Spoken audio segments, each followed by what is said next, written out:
yang menakutkan, yang wabah yang pertama aku lihat. Cacar itu ya? Cacar itu. Capeknya?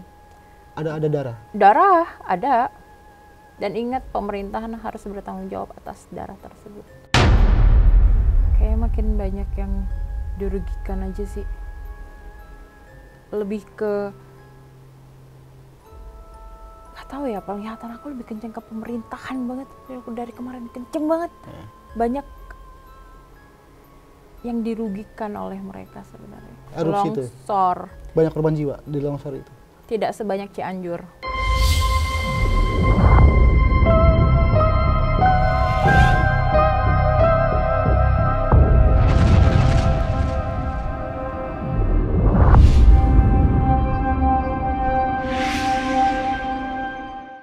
Hai penikmat ganjil, jumpa lagi kita di studio kali ini.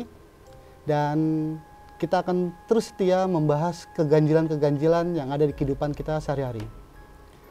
Dan kali ini kita kedatangan narasumber, Caca Karolin, yang dulu di postingan kemarin kita sempat membahas tentang sebuah ramalan, bahwa ramalannya mengindikasikan terbukti benar. Jadi kita akan mencoba seperti apa sih sosok profil Caca Karolin yang mencoba meramalkan di penghujung akhir tahun ini menuju tahun 2024.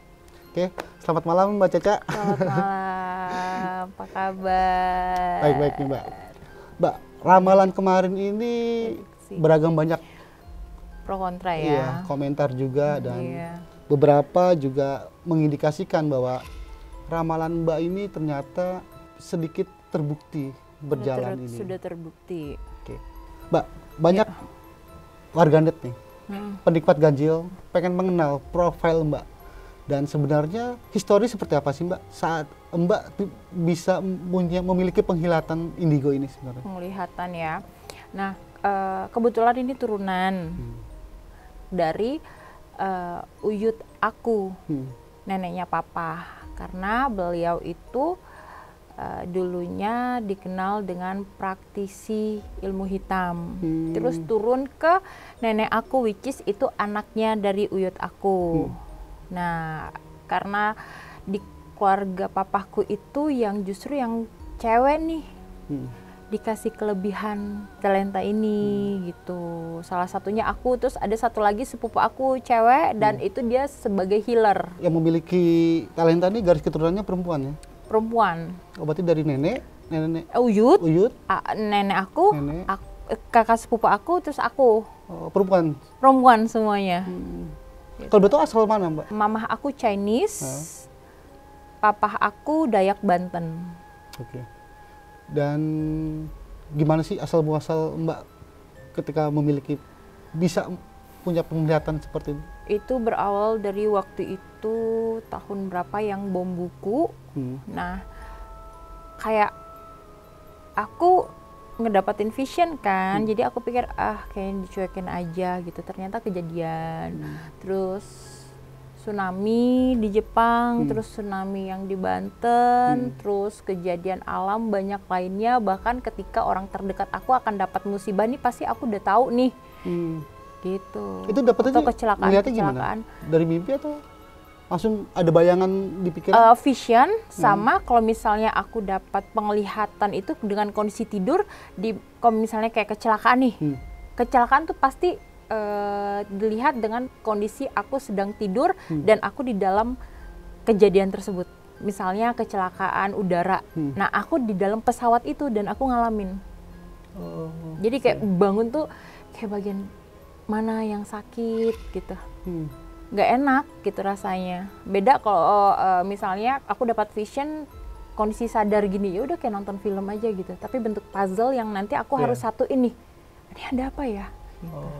Oke. Apa ya? Penglihatannya apa gitu. Jadi terkepingan gitu ya? Iya, kayak kadang-kadang kayak misalnya di sini aku dapat vision, terus pindah ke sini, terus pindah ke sini. Terus aku tuh kayak harus nyatu, ini ada apa nih? Dan ini menguras energi banget. Kalau lagi kondisi tidur, terus aku ngalamin kejadian yang akan datang di kejadian itu nguras energi banget. Dan kadang kalau lagi bangun tuh aku bisa teriak, harus nenangin diri dulu.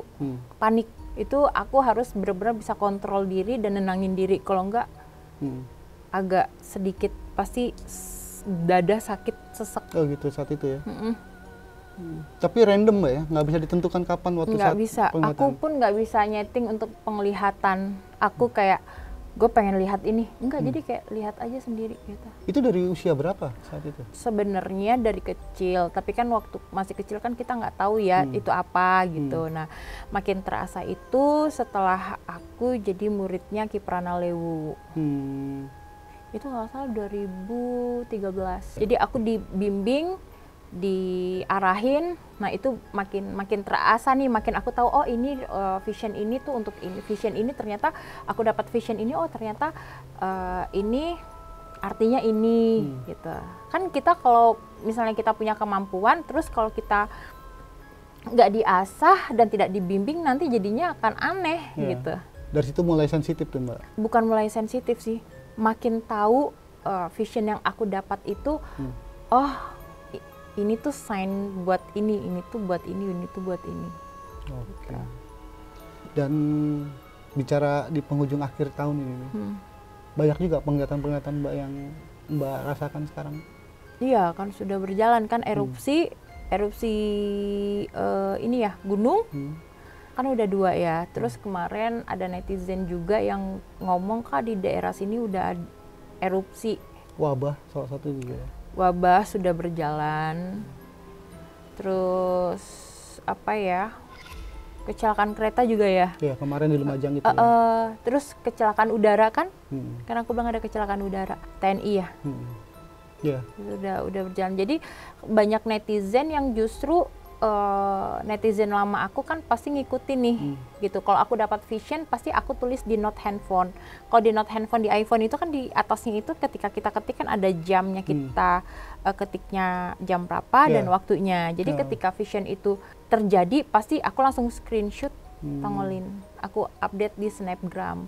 Sebenarnya bukan untuk menakut-nakuti ya. Jadi banyak masyarakat nih sebenarnya pro dan kontra Bang, dan kita nggak bisa memaksakan masyarakat untuk lo harus percaya deh dengan vision yang gue dapat. Enggak, kalian percaya boleh, enggak ya udah gitu loh. Jadi kadang ada juga orang yang berkomentar kayak oke, gue ini bisa untuk warning ke depannya gitu loh. Sebenarnya kan penglihatan yang kita share ini bukan berarti kita mamer kelebihannya kita, enggak, tapi untuk memberi pesan aja. Untuk memberi pesan harus ini pun berlaku juga buat aku, harus berhati-hati gitu loh. Dan ini menjadi keuntungan juga Mbak ya, kalau misalkan Mbak tahu tentang misalnya ada pesawat kecelakaan dan Mbak akhirnya nggak naik pesawat itu. Jadi sebenarnya ada keuntungan tersendiri buat pribadi sebenarnya Mbak. Untungnya belum pernah ngalamin sih kejadian itu sih. Tapi ada nggak sih warning ketika Mbak melihat sesuatu yang belum kejadian itu terhadap diri Mbak, bisa kecelakaan di mobil atau apa gitu? Pernah pengalaman gitu? Tapi kalau untuk kayak permasalahan ini nanti kayaknya gue akan dapat masalah nih. Ini masalah ini nih. Ada jadi sinyal ya? Ada sinyal gitu loh. Dan kalau ada yang bilang ya lo kan bisa melihat berarti bisa mencegah, nggak bisa Mas, itu kan kita nggak bisa mencegah. Ibaratnya takdir ya. Iya, penglihatan itu nggak bisa menghentikan takdir. Penglihatan itu nggak bisa menghentikan takdir. Dan saat Mbak penglihatan melihat erupsi, bencana-bencana terjadi itu, seberapa menakutkan sih Mbak? Di pandangan di vision Mbak itu? Takut. Kayak gimana gambarannya? Kayak tiba-tiba, kayak kita lagi duduk nih, terus tiba-tiba kayak aku kan lihat gunung, geter, gunungnya geter aja gitu, geter. Terus ada keluarin uap panas dari dalam, erupsi. Jadi macam-macam penglihatan yang didapat, hasilnya juga berbeda kan. Dan ini sebenarnya sebuah anugerah atau sebuah kutukan? Dan Mbak tersiksa nggak mendapatkan karunia ini sebenarnya? Jadi gini Bang, nih sedikit aku mau meluruskan nih ya, banyak pro dan kontra juga penglihatan. Lo harus diruqyah, aku jujur bolak-balik diruqyah. Oh gitu? Bolak-balik aku diruqyah, justru semakin diruqyah kan kita nge-cleansing ya, semakin penglihatan aku tuh jelas. Jadi kenapa aku menjaga penglihatan aku agar tidak termanipulatif oleh sosok-sosok jin nih ya. Ya aku dengan wiritan, sholatnya benerin, wiritan lah, zikir, setiap mau melakukan apapun tetap ya libatin Allah sama alam. Tapi semakin itu semakin sensitif gitu? Semakin melihatnya lebih jelas dan cepat banget. Aku juga kaget kan yang kemarin tayang itu kan cepat banget prediksi. Pokoknya setelah itu video itu tayang langsung kejadian. Dan hampir jitu semua ya Mbak. Dan ini yang membuat pro kontra warganet. Iya, jadi ada yang itu ngelihat dari berita atau lo ngelihat dari BMKG pas segala macam. Enggak, aku ngapain harus capek-capek ngeliat kayak gitu. Dan nggak mungkin juga kecelakaan bisa dilihat ya. Kecelakaan bisa dilihat itu. Kereta tabrak gitu ya. Iya. Itu yang di Lumajang itu kemarin. Aku juga kaget sih. Kebanyakan pokoknya aku lebih sering dikirimin sama netizen. Mbak, aku tertarik dengan penglihatan Mbak yang di akhir 2023 ini dan menuju 2024 ini ada sebuah wabah besar yang Mbak penglihat itu dan ini sangat menyeramkan dan ini melebihi COVID. Itu seperti apa sih Mbak? Secara detail gambarannya. Kamu tahu cacar air? Lebih parah dari cacar air dan lebih parah dari cacar ular ya. Tahu cacar ular? Lebih parah, sakitnya tuh lebih parah. Tapi nanti ada wabah satunya lagi.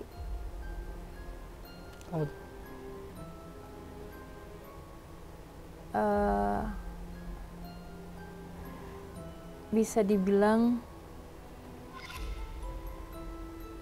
ini kayak ciptaan manusia.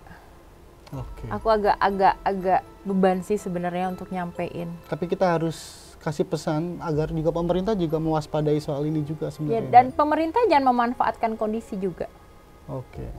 Ini berbicara bisnis vaksin sebenarnya kalau ada wabah tercipta ya Mbak. I will shut up. Kita lihat gambarannya seperti apa gambaran yang menakutkan ini. Gambarannya, tapi aku lebih yang menakutkan yang wabah yang pertama aku lihat. Cacar itu. Jadi sebelum aku syuting Ganjil, itu aku sudah melihat wabah dan aku diskusi sama Ki Bajra.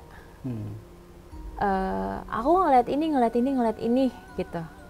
Terus karena aku ngerasa beliau itu kan senior aku ya, jadi aku nggak mau gue halu nggak sih gitu. Terus akhirnya sharing sama beliau juga melihat hal yang sama. Bahkan 2022 Ki Bajra itu sudah memprediksi wabah dan aku baru tahu setelah dia kirim ke aku dia sudah pernah membahas hal tersebut. Jadi kayak berarti gue nggak halu. Makanya ketika syuting Ganjil tuh aku agak maju mundur nih.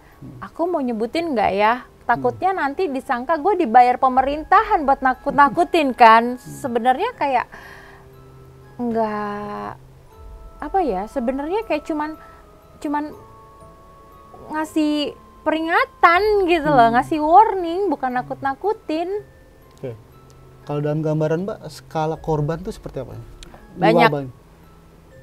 Tapi tidak sebanyak COVID. Ini bisa sembuh ketika kita suntik antivirus.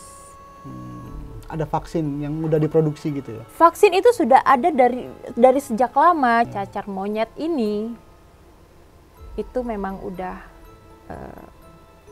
ya udah sakit bukan karena buatan manusia. Daya menyebarnya cepat gitu ya? Cepat lewat udara bisa. Jadi ada aku ada pernah diskusi gitu, ada salah satu akun Instagram cukup memposting setelah aku mendapatkan vision, terus mereka memposting informasi tersebut, tapi informasinya itu setengah-setengah yang mengakibatkan masyarakat nih ketakutan nih, ya kan, nggak detail. Nah itu yang agak berbahaya ketika kita mendapatkan informasi yang tidak lengkap. Kan tidak semua masyarakat itu paham ya, cacar monyet itu dari apa. Jadi yang di postingan tersebut bilang cacar monyet itu tersebarnya lewat dari hubungan seks sesama jenis. Padahal hubungan seks sesama jenis itu dari herpes. Ciri-cirinya hampir sama. Cacar monyet itu bisa dari hewan itu sakit, mati secara tiba-tiba dan misterius, baru mati terus kita ngelihat dekat bahkan megang itu bisa kena. Dari udara juga bisa kena. Hewan yang baru mati ya, bukan hewan yang udah lama mati. Dan ketika ada wabah itu di dalam penglihatan Mbak tuh ada chaos pasti? Nggak chaos, orang pemerintahan buta kok. Kan mereka lagi sibuk sekarang pemilu. Oke. Di daerah-daerah itu sudah terjadi. Tinggal tunggu bomnya aja ya, waktu serentaknya aja ya, ramainya atau gimana? Udah. Cuman ya karena kan media lagi sibuk dengan ini ya, dengan pemilu segala macem. Jadi nggak kesorot, padahal udah banyak yang sakit, udah banyak yang udah banyak yang mau teriak tapi bingung nih ke siapa. Karena seolah-olah kayak ya udahlah nggak penting, karena kan nggak ada keuntungan juga buat pemerintahan yang wabah ini, karena mereka lagi sibuk kan. Jangka waktunya lama nggak wabah itu terjadi di akhir tahun dan awal tahun itu? Panjang penyelesaiannya. Kalau COVID kan lumayan lama, hampir 2 tahun kita baru bisa menyelesaikan. Dan wabah ini? Nggak lama. Karena tidak menguntungkan buat mereka. Jadi mereka tidak akan melanjutkan untuk menciptakan penyakit ini. Padahal penyakit ini sudah ada dari sejak lama. Tapi tidak sebesar sekarang. Dan kalau tahun 2024 sendiri nanti nih, tantangannya apa sih Mbak sebenarnya?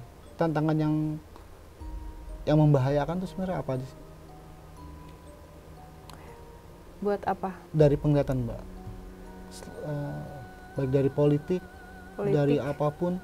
Politik kenceng banget. Iya. Penglihatan aku politik kenceng banget. Aku kayak capek. Capeknya? Ada darah? Darah, ada. Dan ingat, pemerintahan harus bertanggung jawab atas darah tersebut.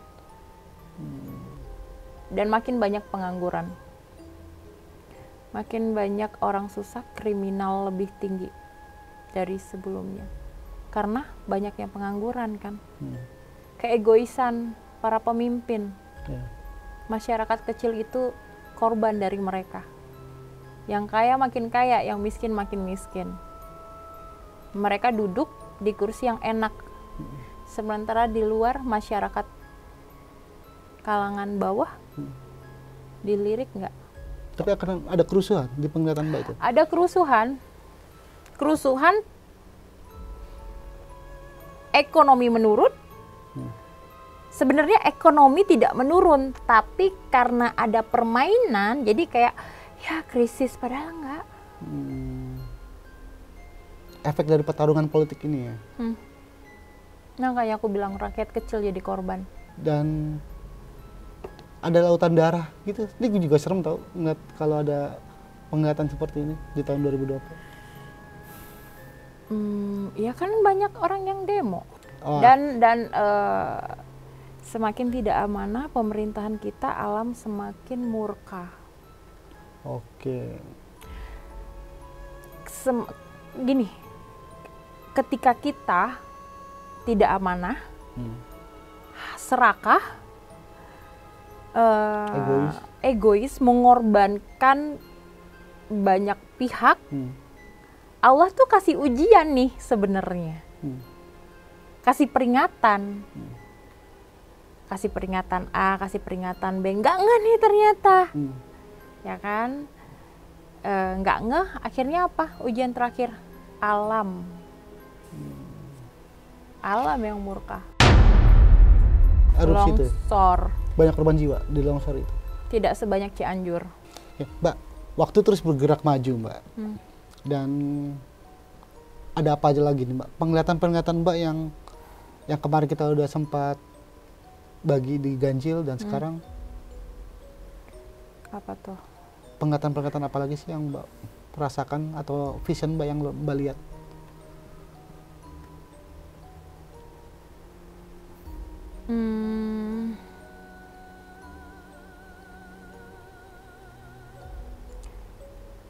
Kayaknya makin banyak yang dirugikan aja sih. Lebih ke nggak tahu ya, penglihatan aku lebih kenceng ke pemerintahan banget dari kemarin, kenceng banget. Banyak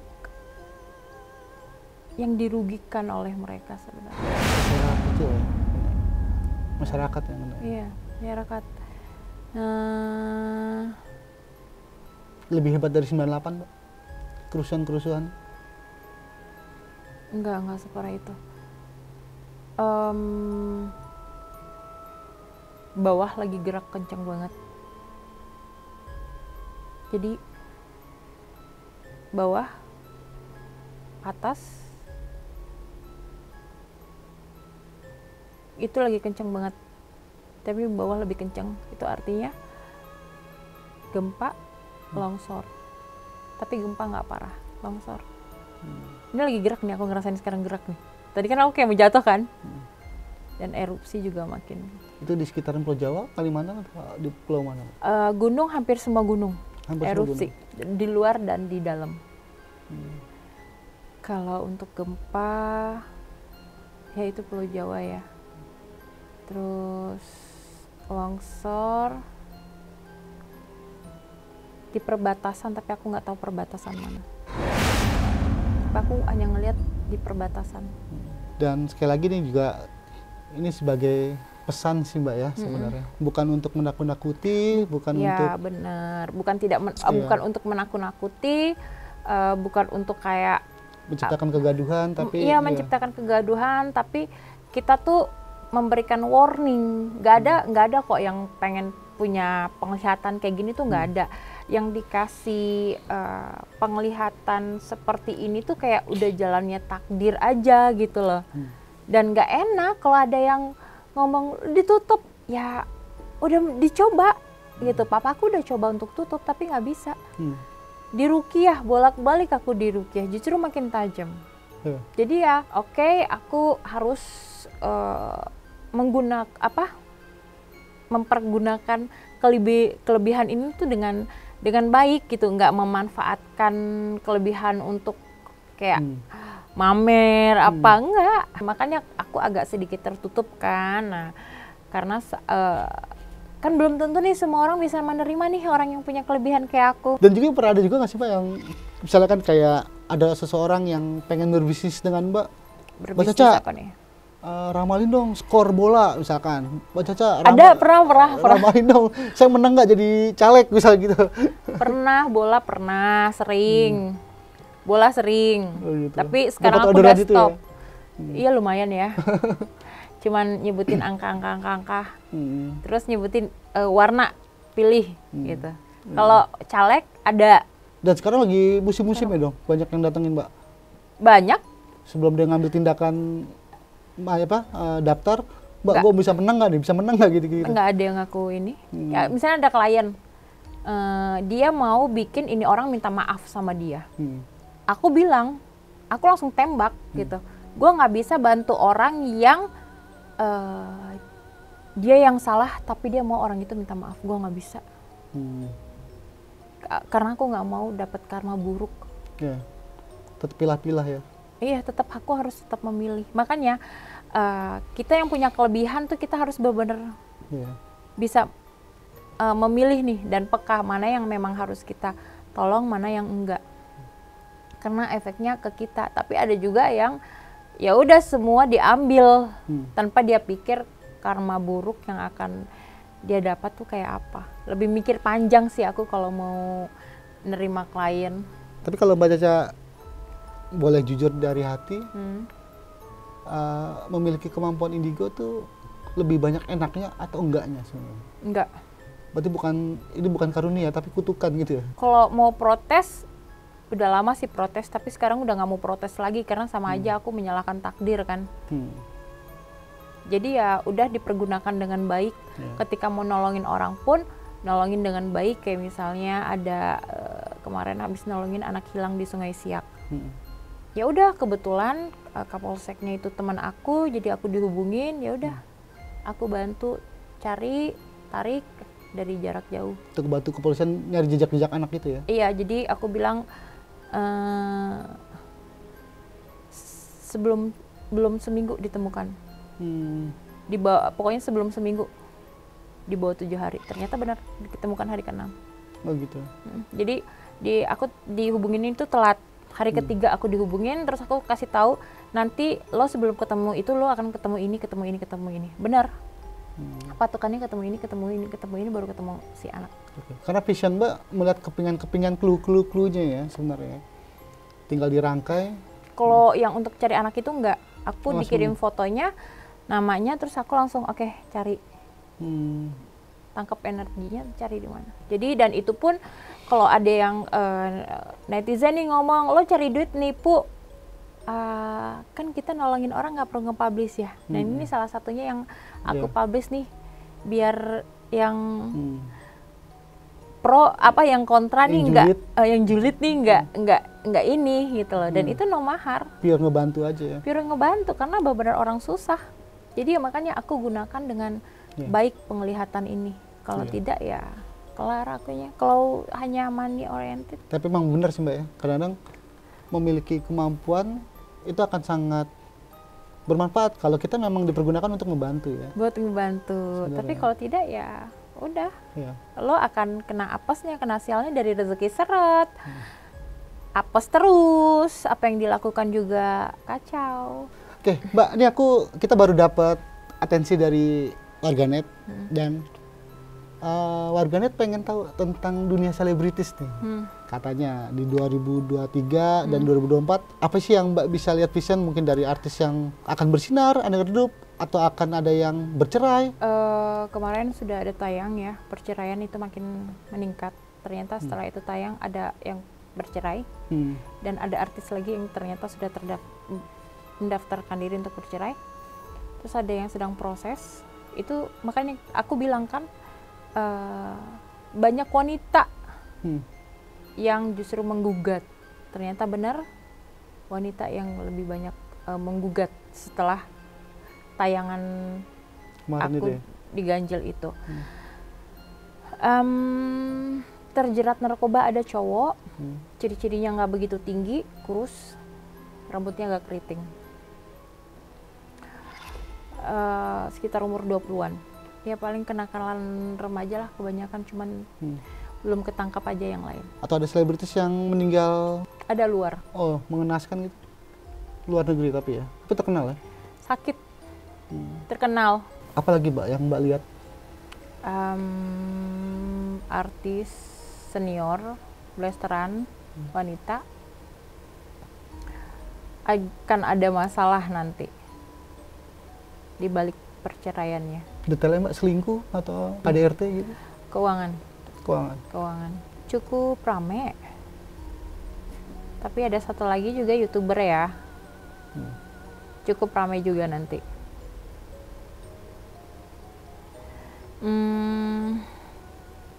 Kok banyak perempuan ya? Banyak perempuan ini kena apes tahun depan. Gak apes juga sih. Dia yang gugat cerai semua? Iya, dia yang gugat cerai semuanya nih. Kalau untuk artis bersinar, cowok muda, belum umur 20 tahun, bersinar naik nanti. Blasteran juga. Ada inisial gambaran detailnya? B. Cowok. Dia akan bersinar di tahun 2024 ya? Tadi Mbak nyebutin perempuan ini gugat cerai, seorang YouTuber terkenal. Inisialnya siapa tuh? Si perempuan ini? R. Dan akan berkemelut rumah tangganya? Diam-diam. Enggak terpublish. Tapi nanti akan kecium media juga. Faktor apa? Karena suaminya selingkuh? Ya memang konflik aja di dalam. Karena pernikahan ini kan karena gini, orang menikah kadang tuh cuman kayak gue udah cinta banget nih. Tapi kamuflase. Tapi kayak dia nggak tahu nih, gue udah cocok belum ya? Memang sih kecocokan, kenyamanan, perfect itu dibentuk, bukan dicari. Tapi mereka nggak dapet itu, nggak bisa ngebentuk itu. Jadi akhirnya sering cekcok. Mbak, kita dapat lagi nih pesan dari warganet. Bentar, kita baca ya. Mbak Caca mau dong keramal tentang Irish Bella Amarjoni. Bisa dilihat tuh. Ini permintaan warganet ya soalnya Mbak. Kita sih mendoakan yang terbaik ya. Tapi kan si ceweknya ini tuh udah cukup sabar banget dia. Oke. Udah sabar banget, jadi kayak Tapi akan kandas rumah tangganya? kandas. Oke. Sudah kandas sebenarnya. Karena perempuannya yang udah niat ya? Capek, lebih ke capek. Jadi kayak kadang ada orang yang menahan diri untuk tidak berpisah, rela sakit batin, sakit pikiran cuman karena anak. Sebenarnya kita ini butuh waras. Jadi ketika mungkin perpisahan itu yang terbaik, toh anak juga nggak kekurangan kasih sayang kan.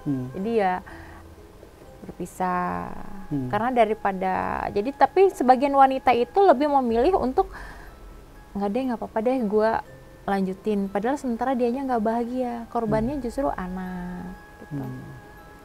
Dan si Iris Bella setelah berpisah justru dia lebih bahagia. Karirnya lebih bagus. Oke. Dan auranya lebih terang ya. Bagus juga karena nggak ada beban pikiran ya. Manusia ini kan ketika dia stres, berat, sedih kan pasti auranya jadi mempengaruhi. Nah, ada lagi nih. Mbak, mau dong terawang Ria Ricis sama Teuku Ryan. Rumah tangganya baik-baik saja nggak sih gitu? Tidak baik-baik saja. Oh, ini yang dimaksud YouTuber kali ya? Udah sadar. Oke. Itu kenapa tuh, Mbak? Ya karena itu sebenarnya tidak, nikahnya tuh kayak nggak tulus. Bukan tulus dong. Tulus. Kenapa Tapi nih? kayak Kandasnya kenapa nih? Konfliknya apa nih? belum mengenal lebih jauh satu dengan yang lainnya. Jadi kayak yang satu pengennya ini, yang satu pengennya ini. Terus mereka tidak mencari solusi justru. Harusnya kan mencari solusi ya, biar bertahan. Ini tidak. Masih egonya masih tinggi. Ya, kita bacain satu lagi nih Mbak ya. Permintaan dari warganet nih. Mbak Caca, lihat dong Lesti dan Rizky Bilar. Apakah Bilar akan berulang lagi melakukan KDRT? Dan rumah tangganya seperti apa? Jangan percaya konten yang menunjukkan kemesraan di sosial media. Cluenya itu aja. Oke. Dan untuk Lesti, kasih pesan dong apa? Lesti, kamu keren, sabar. Sabar banget. Parah. Dia kayak, gue menikah sekali seumur hidup. Jadi udah yang pilihan dia itu apapun yang terjadi ya dia akan telan sendiri. Dan bertahan? Bertahan. Oke. Wah, banyak banget nih Mbak Caca nih penglihatan kita Mbak Caca di malam ini nih, di podcast ini nih. Dan lebih tepatnya gibah ya kita. Gibah. Ada lagi atau coba kita skandal sih. Hah? Skandal? Kok kaget sih? Gimana Mbak? Apa nih penglihatannya? Pejabat. Skandal? Sama selebritis? Influencer plus model. Itu akan ramai mencuat di permukaan publik ya? Udah berumah tangga si influencer dan pejabatnya semua? Pejabat ya udah berumah tangga, namanya juga skandal. Oke. Influencer? Single, masih muda. Single kan? 30-an. Influencer terkenal? Dia itu akan ramai di beritaan publik ya? Lumayan. FYP di TikTok. Oke. Ayo, hati-hati. Hati-hati untuk pejabat gitu. Agar mencantik. Oke, Mbak Caca. Untuk akhir perbincangan kali ini nih, ada nggak sih yang Mbak pengen sampaikan atau Mbak petik dari bincang-bincang kita ini? Oke. Pesan sih sebenarnya buat para penonton, fans Ganjil Misteri di rumah. Jadi buat kalian yang nonton prediksi atau ramalan, kan pro dan kontra nih ya. Sebenarnya prediksi ini lebih ke warning sih. Tergantung sebenarnya individu masing-masing. Dan kita tidak memaksa kalian untuk percaya dengan prediksi atau ramalan yang kita hadirkan. Justru jadikan itu sebagai peringatan. Gitu, kayak teman aku nih mau keluar. Pasti dia nanya ke aku dulu, gue boleh keluar nggak? Nggak, jangan dulu deh, segini. Pokoknya lo jangan keluar sebelum akhir tahun. Pas bulan 12 lo baru mau keluar. Nanti akan ada gini, ternyata bener. Jadi lebih ke peringatan aja dan kita lebih hati-hati gitu loh. Kalau memang skeptis dan nggak percaya ya nggak apa-apa, tapi tolong dijaga jarinya, jangan sampai nanti ketika prediksi ini terbukti, dia malah baru oke. Jadi hati-hati aja pokoknya, buat yang nganggap prediksi ini sebagai entertain juga nggak apa-apa, boleh, ya kan? Tapi kalau nganggap ini sebagai ini sebagai warning juga oke. Nah, penikmat ganjil ternyata memiliki kemampuan indigo, memiliki penglihatan masa depan. Itu sebuah talenta karunia atau sebuah kutukan. Nanti tadi udah mendengar dari apa yang disampaikan Mbak Caca, dan ramalan yang Mbak Caca sampaikan itu hanya sebagai pengingat pesan ya Mbak ya. Iya, hanya sebatas sebuah pesan.